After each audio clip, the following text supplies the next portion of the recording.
বন্ধুরা, তোমরা যারা এসব একঘেয়েমি গল্প শুনতে শুনতে ক্লান্ত হয়েছ, তাদের জন্য নিয়ে এসেছি একদম খোলামেলা অডিও গল্প। এসব অডিও গল্পের ওয়েবসাইটের লিংক কমেন্ট দেয়া আছে, আর কিভাবে সাইট থেকে গল্প শুনবে সেটার টিউটোরিয়াল দেয়া হলো। সাইটে ঢোকার পরে এরকম বিজ্ঞাপন আসলে এখান থেকে কেটে দিবেন।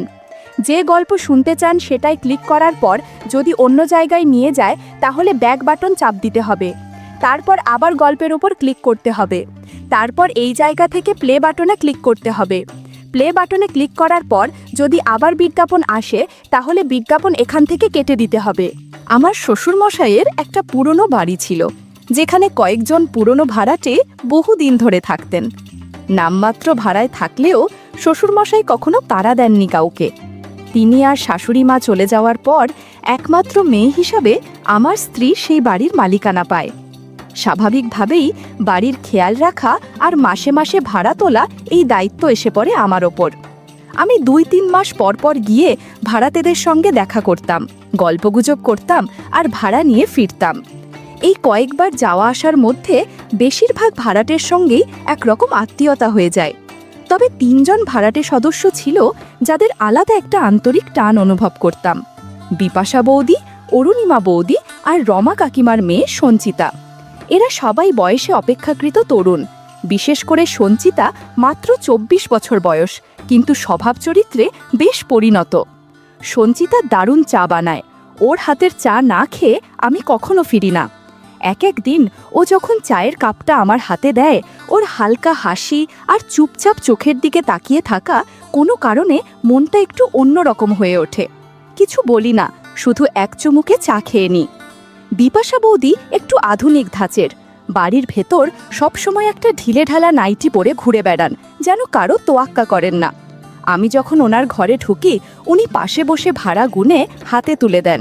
আলগা হাসি দিয়ে বলেন, আজ একটু দেরি হয়ে গেল গো, কিছু মনে করো না। আমি কিছু বলি না, কিন্তু তার উপস্থিতি বেশ নজরকাড়া। অরুণিমা বৌদি একটু গম্ভীর ধরনের, তবে মনটা নরম। ওনার স্বামী বাইরের শহরে কাজ করেন, মাসে একবার মাত্র বাড়ি আসেন।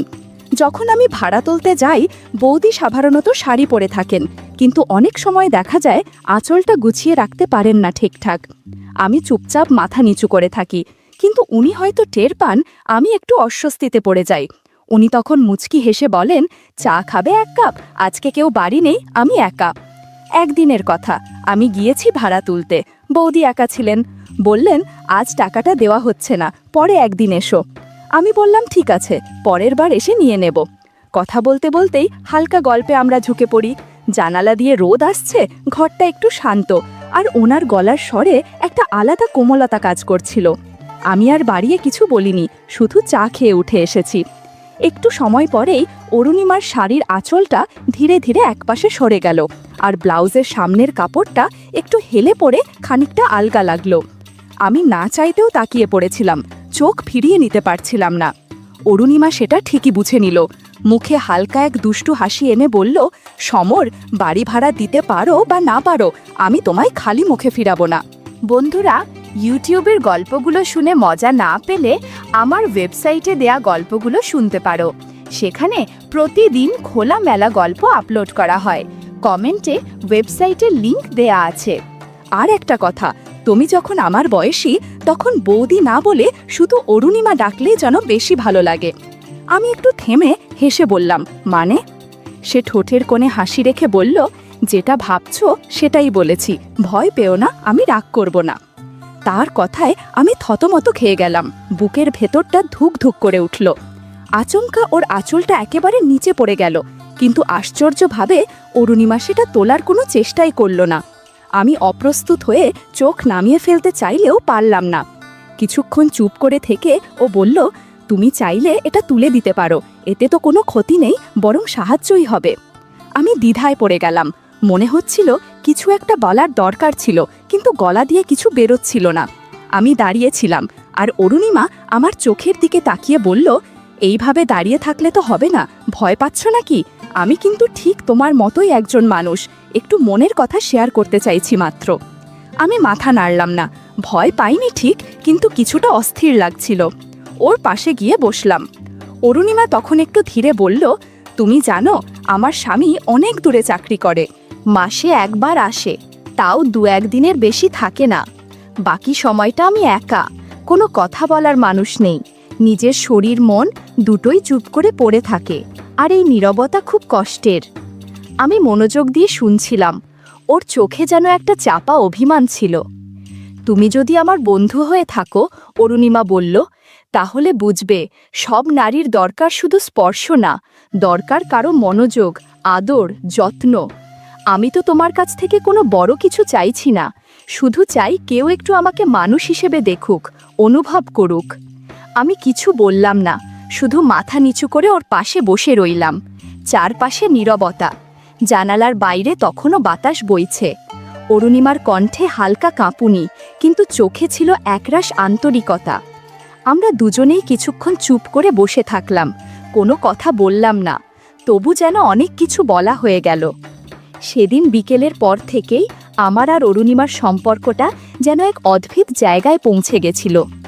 আমরা পরস্পরের কাছে একরকম স্বস্তি খুঁজে পেতাম। শারীরিক আকর্ষণ হয়তো ছিল, কিন্তু তার চেয়েও বড় ছিল একে অপরকে বোঝার চেষ্টা। আমি প্রায়ই সন্ধ্যার পর ওর ঘরে গিয়ে বসতাম, একটা চা, একটু গল্প আর মাঝে মাঝে নীরবতা। একদিন সন্ধ্যায় হঠাৎ অরুণিমা ফোন করে বলল, কি গো সমর, আমাকে একেবারে ভুলেই গেলে? এদিকে মনটা খুব অস্থির হয়ে আছে, একা একা ভালো লাগে না। ওর গলায় কেমন যেন টান ছিল। আমি দেরি না করে সেদিনই চলে গেলাম। ঘরে ঢুকে একটু চমকে উঠলাম। অরুণিমার পাশে বসেছিল তার বান্ধবী বিপাশা, যাকে আমি আগেও কয়েকবার দেখেছি। দুজনেই খুব স্বাভাবিকভাবে বসেছিল, কিন্তু তাদের চোখে মুখে একটা চাপা উত্তেজনা কাজ করছিল, যেটা আমি আগে কখনো দেখিনি। আমার দিকে তাকিয়ে অরুণিমা মুচকি হেসে বলল, আজ তো আমি একা নই, আমার একমাত্র সত্যিকারের বান্ধবীকেও আজ ভাগ করে নিতে চাই তোমার সাথে। মানে ও আজ একটু ভালো সময় কাটাতে চায়। বিপাশাও একা থাকে, অনেক অভাব থাকে মনে। আমি একটু থমকে গেলাম, কিন্তু ওদের হাসি মুখ দেখে বুঝলাম কোনো জোর জবরদস্তি নয়, এ যেন একসাথে কিছু ভাগ করে নেওয়ার মতো। ঘরে বাতাসটা ভারী লাগছিল। আমি চুপচাপ গিয়ে বসতেই অরুণিমা আমার হাত ধরে বলল, ভাড়া তো আগেই মাফ করেছিলে, কিন্তু তুমি যে আমাকে কিছু দিয়েছিলে সেই দিন, সেটার কথা আজও মনে পড়ে। সেই ভালোবাসা, সেই যত্ন, ওটা পেলে ভাড়ার দরকারই পড়ে না। বিপাশা একটু লাজু পলায় বলল, আমিও কিন্তু চাই কেউ আমাকে একটু সময় দিক, কিছু অনুভব করুক। আমি কাউকে খুব বেশি চাই না, শুধু চাই কেউ যেন আমায় গুরুত্ব দেয়, পাশে থাকে। আমি অবাক হয়ে গেলাম। দুটি নারীর মুখে এমন সরল কথা, কোনো শারীরিক ভাষা ছিল না, ছিল শুধু চাওয়ার অভিমান। তাদের পাশে বসে আমি অনুভব করলাম এ সম্পর্কটা কোনো খেলাধুলা নয়, এ একরকম চাপা না বলা অনুভব, যেটা বুকের ভেতর জমে থাকে। বন্ধুরা, ইউটিউবের গল্পগুলো শুনে মজা না পেলে আমার ওয়েবসাইটে দেয়া গল্পগুলো শুনতে পারো। সেখানে প্রতিদিন খোলামেলা গল্প আপলোড করা হয়। কমেন্টে ওয়েবসাইটের লিংক দেয়া আছে। আমি ওদের দিকে তাকিয়ে শুধু বললাম, আমি এখানে আছি, কথা দিতে পারি তোমাদের কেউ একা থাকবে না। তারপরের সময়টা ছিল নিঃশব্দে ভরে যাওয়া। কেউ কোনো কিছু স্পষ্ট করে বলল না, কিছু প্রকাশ করেও যেন অনেক কিছু প্রকাশ হয়ে গেল। বন্ধ দরজার ভেতরে আমরা তিনজন বসেছিলাম, নিঃশব্দ, কিন্তু ভেতরে ভেতরে এক অদ্ভুত শান্তি আর গরম হাওয়া বইছিল। বিপাশা হেসে বলল, সমর, আজ একটু আমার কথা শোনো। আমি চাই তুমি প্রথমে আমার কাছ থেকে একটু সময় নাও। আমি ওরকম কিছু চাইছি যেটা শুধু আমাদের দুজনের মাঝে বোঝাপড়া। আমি ওর কথায় মুগ্ধ হয়ে বসে রইলাম। একটু সময় কাটিয়ে আমরা ধীরে ধীরে একে অপরের অনুভূতি বুঝে নিতে লাগলাম। আমাদের মাঝে একটা অদ্ভুত সঙ্গতি কাজ করছিল। অরুণিমাও পাশ থেকে একটু হাসি দিয়ে বলল, সমর, আজ আমরা তিনজন একটু কাছাকাছি হব, সবাই মনের কথা শেয়ার করব, যাতে কেউ একা না পড়ে। আমরা তিনজন মিলেমিশে অনেকক্ষণ কথা বললাম, মায়া করলাম, আর একে অপরের পাশে থাকার প্রতিশ্রুতি দিলাম। সব কথা না বলে শুধু চোখে চোখ রেখে বোঝার চেষ্টা করলাম। সেই সন্ধ্যায় বন্ধ ঘরের ভিতরে একটা শান্তি, একটা কোমলতা ছিল, যা কথায় প্রকাশ করা কঠিন। আমরা শুধু ছিলেন তিনজন একসাথে, মানসিক বন্ধন গড়ে উঠছিল। 10 মিনিট বিশ্রাম নেবার পর আমি আবার অরুণিমার পাশে গিয়ে বসলাম। ওর সঙ্গে সময় কাটানোর মধ্যে যেন একটা অদ্ভুত শান্তি আর আরাম খুঁজে পাচ্ছিলাম। ওর চোখে যে মায়া, সে মায়ায় আমি নিজেকে হারিয়ে ফেলতে চাইছিলাম। ওর হাসি, কথা আর ছোট ছোট স্পর্শ সব কিছু মিলিয়ে একটা গাঢ় সম্পর্কের সূত্র তৈরি হচ্ছিল। অরুণিমা বলল, সমর, আজ একটু সময় আমাকে দাও, কিছু কথা বলবো তোমার সঙ্গে, যা আমাদের আরও কাছাকাছি নিয়ে যাবে। আমি ওর কথা শুনে শুধু মাথা নাড়িয়ে সম্মতি জানালাম। আমার মনে হচ্ছিল ওর কথাগুলো এমন যা শুনে জীবনটা আরও সুন্দর হয়ে উঠবে। আমরা দুজনে একসাথে বসে অনেকক্ষণ নীরব থেকেও অনেক কিছু বুঝতে পারছিলাম। ওর হাতে আমার হাত রেখে, চোখে চোখ রেখে আমাদের মধ্যে একটা বোঝাপড়া তৈরি হচ্ছিল, যা কথায় বলা সম্ভব না। সময় যেন থেমে গেল, শুধু আমরা দুজনেই ছিলাম। অরুণিমার গলার স্বর ছিল কোমল আর মন ছুঁয়ে যাওয়ার মতো। সে বলল, সমর, এই সময়গুলো খুব মূল্যবান। আমাদের জীবন যতই ব্যস্ত হোক, এসব মুহূর্তে আমরা একে অপরকে অনুভব করতে পারি, সেটা খুব দরকার। আমি এক প্রকার আত্মবিশ্বাসে ভরে উঠলাম। জানলাম ওর পাশে আমি ভালো আছি। ওর মৃদু হাসিতে ছিল এক ধরনের বিশ্বাস, যেটা আমাকে নতুন শক্তি দেয়। আমি বুঝতে পারছিলাম শুধু কথা বলা নয়, এই সম্পর্কটা মানসিক বন্ধন, যেখানে বোঝাপড়া আর সম্মান মুখ্য। বিকেলটা ছিল এমন যখন শব্দ কম, অনুভূতি বেশি ছিল।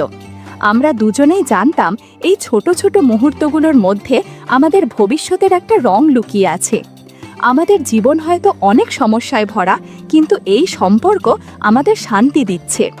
সেই সন্ধ্যায় আমি অনুভব করেছিলাম জীবনের সুখ আসলে বড় বড় কথা নয়, ছোট ছোট এই অনুভূতিগুলোই আসল সুখ। অরুণিমার পাশে বসে থাকা, ওর কথা শোনা, ওর হাসি দেখা, এই সবই আমার জীবনের সবচেয়ে বড় পাওয়া। আমি চুপচাপ বসেছিলাম, কিন্তু আমার মনে ছিল অনেক আশা আর স্বপ্ন, যা ওর সঙ্গে ভাগ করে নিতে চাই। আমরা দুজনেই বুঝেছিলাম জীবনের এই খুশির মুহূর্তগুলো ধরে রাখা খুব জরুরি। সেই সন্ধ্যার আলো নরম আর বাতাসে একটু ঠান্ডা ভাব ছিল। আমরা তিনজন, আমি, অরুণিমা আর বিপাশা একসঙ্গে বসেছিলাম, চুপচাপ সময় কাটাচ্ছিলাম। কথা না হয়তো খুব বেশি বললাম না, কিন্তু আমাদের চোখে চোখ রেখে বোঝাপড়া ছিল গভীর। জীবন কত কঠিনই না হোক, এই মুহূর্তগুলো যেন একটু শান্তি আর ভালোবাসা নিয়ে আসে। আমাদের মধ্যে সেই দিন একটা অদ্ভুত বন্ধন গড়ে উঠেছিল, যা শুধু বয়ানের মাধ্যমে বোঝানো যাবে না। সেটা ছিল বিশ্বাস, ছিল মায়া, আর ছিল একে অপরের প্রতি গভীর শ্রদ্ধা। জীবনের ঝড় কিংবা পরীক্ষায় আমরা হয়তো হারিয়ে যাব, কিন্তু এই সম্পর্ক আমাদের পথ দেখাবে, মন শক্ত রাখবে। জীবন যেমনই হোক, আমরা তিনজন একে অপরের পাশে থাকার প্রতিশ্রুতি দিলাম। বুঝলাম সত্যিকারের সুখ কোনো বহুল আলোড়িত ঘটনা নয়, বরং ছোট ছোট ভালো মুহূর্তগুলোতে লুকিয়ে থাকে একটা হাসি, এক টুকরো সময় আর এক একজনের জন্য খোলা মন। আমার মনে হলো এই গল্প শেষ নয়, বরং নতুন কোনো যাত্রার শুরু, যেখানে থাকবে ভালোবাসা, বিশ্বাস আর অম্লান বন্ধুত্বের বন্ধন। আর আমি জানি এই বন্ধনই আমাদের জীবনের সবচেয়ে বড় শক্তি হবে। তাই সেই সন্ধ্যা থেকে আমি ঠিক করলাম, যতই জীবনের পথ কঠিন হোক, আমরা একসাথে থাকব, একে অপরকে বুঝব আর একে অপরের সুখে আনন্দ পাব।